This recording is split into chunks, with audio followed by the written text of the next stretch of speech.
দেশি মুরগির ডিমে পুষ্টির পরিমাণ বেশি থাকে নাকি ফার্মের ডিমে বেশি থাকে জানলে আপনি অবাক হবেন। আমাদের জন্য অবশ্যই দেশি মুরগির ডিম এবং হাঁসের ডিম অধিক উপকারী। প্রচুর পরিমাণে প্রোটিন থাকায় সুপার ফুড বলা হয় ডিমকে। এছাড়াও ডিমে রয়েছে ভিটামিন, খনিজ, অ্যান্টিঅক্সিডেন্ট সহ অন্যান্য স্বাস্থ্যকর পুষ্টি উপাদান। ডিমের সব অংশ খাওয়ার উপযোগী, তবে খোসা আমরা বাদ দিয়েই খেয়ে থাকি। ডিমের সাদা অংশে থাকে উচ্চমানের জৈব আমিষ, আর কুসুমে থাকে স্নেহ পদার্থ, লৌহ ও ভিটামিন। সব বয়সের মানুষের পুষ্টির চাহিদা মেটাতে ডিম অত্যন্ত গুরুত্বপূর্ণ।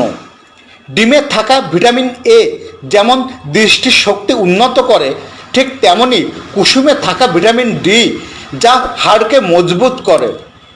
এবারে আসি দেশি মুরগির ডিম আর ফার্মের ডিমের ভেতরে কোনটা বেশি পুষ্টিকর। দেশি মুরগির ডিমে আর ফার্মের মুরগির ডিমে তেমন বেশি পুষ্টিকর পার্থক্য নেই। খোলামেলা ছেড়ে দেওয়া দেশি মুরগির খাদ্য তালিকায় থাকে বিভিন্ন রকম পোকামাকড়, গাছের কচি পাতা, কেঁচো ইত্যাদি।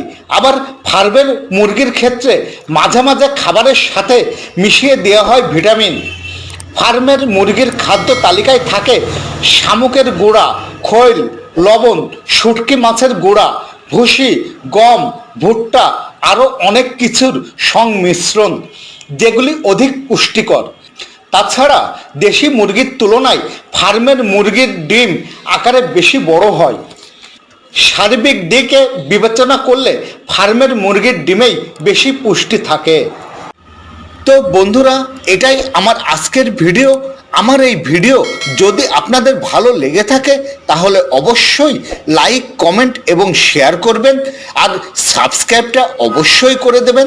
সাথে সাথে বেল আইকনটিও টিপে দিবেন, যাতে করে সুন্দর সুন্দর স্বাস্থ্য বিষয়ক ভিডিও খুব দ্রুত, অতি সহজে আপনাদের কাছে পৌঁছে দিতে পারি। পরবর্তী স্বাস্থ্য বিষয়ক ভিডিও পাওয়ার আগে পর্যন্ত আমার সকল ইউটিউব বন্ধুরা ভালো থাকবেন, সুস্থ থাকবেন, এই কামনাই করি।